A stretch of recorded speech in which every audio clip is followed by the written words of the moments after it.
On va attaquer maintenant la partie qui va intéresser, je suppose, le plus de monde, puisqu'il s'agit de l'encodage de votre projet. Et ça suscite évidemment énormément d'interrogations. Quel format de fichier utiliser, quels paramètres d'exportation, quel débit, etc. Donc là, je vais vous l'expliquer clairement et vous faire quelques suggestions au niveau des paramètres d'exportation.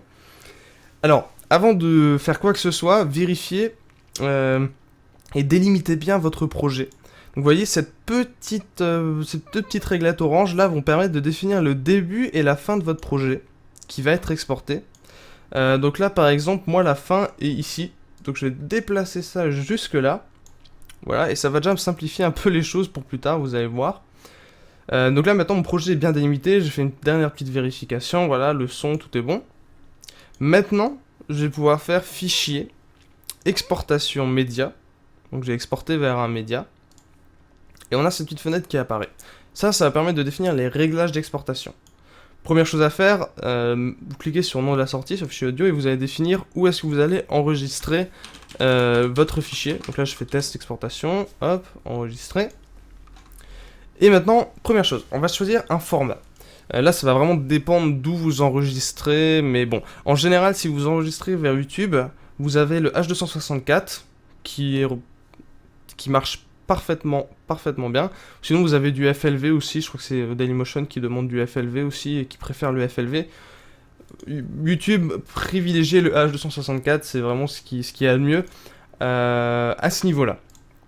Et que ce soit pour YouTube ou si vous pouvez très bien aussi enregistrer vers n'importe quoi, hein. Avec le H264, c'est vraiment très... le choix est vraiment très large.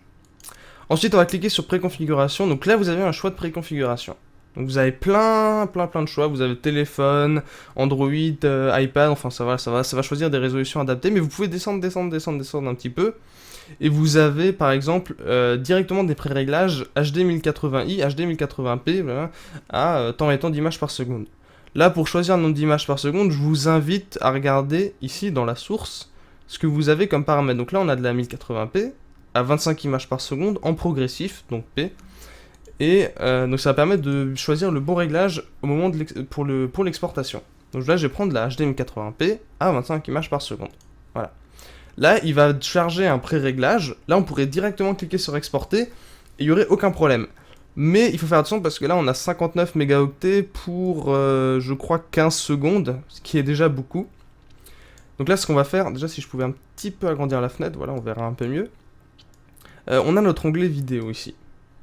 Donc là, on va aller vérifier parce que on va aller vérifier surtout les paramètres de débit qui sont un peu plus bas. Vous voyez, réglage du débit, c'est ça qui va nous intéresser. Et on peut voir qu'il nous a mis un débit de 32 mégabits par seconde, ce qui est pour YouTube beaucoup trop pour de la 1080p.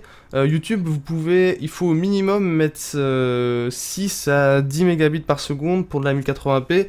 Souvent, je mets 12 à 16. Bon, ça, c'est en fonction de vos préférences et de la qualité que vous voulez.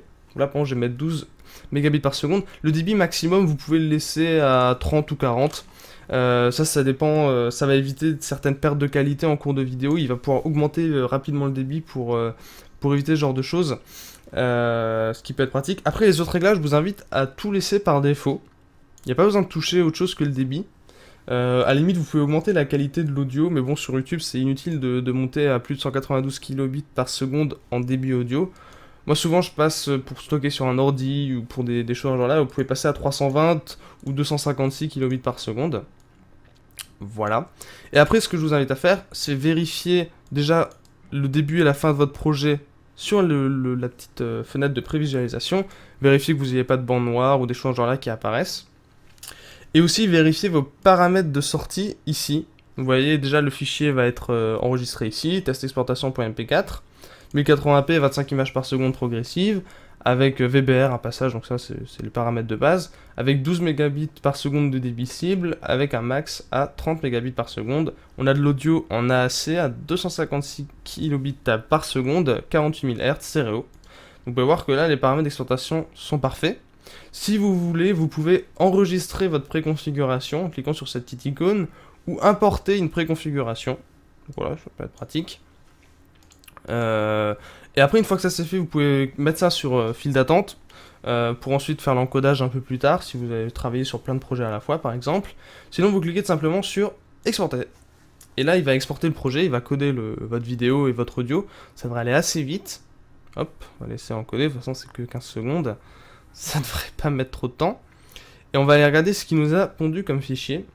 Hop, j'ai actualisé. Donc vraiment j'ai fait un petit fichier test-exportation.mp4. Vous pouvez voir qu'il fait 23 mégaoctets pour 15 secondes. Là ici par exemple pour une vidéo de 3 minutes 18 ça fait 474 mégaoctets. Donc c'est tout à fait correct. Donc là je vais ouvrir ça. Là si avec VLC par exemple. Et vous pouvez voir que bon, la qualité audio est bonne, voire très bonne. Enfin il n'y a aucun problème avec le H264. Donc voilà pour les paramètres d'exportation que je vous recommande. Ça va d'ailleurs mettre un terme à cette première série, à ce premier petit tutoriel sur Adobe Premiere.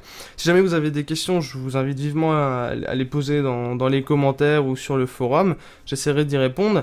Et si jamais ce genre de vidéo vous intéresse, je ferai probablement des approfondissements sur certains points ou des lives où vous pourrez venir poser vos questions.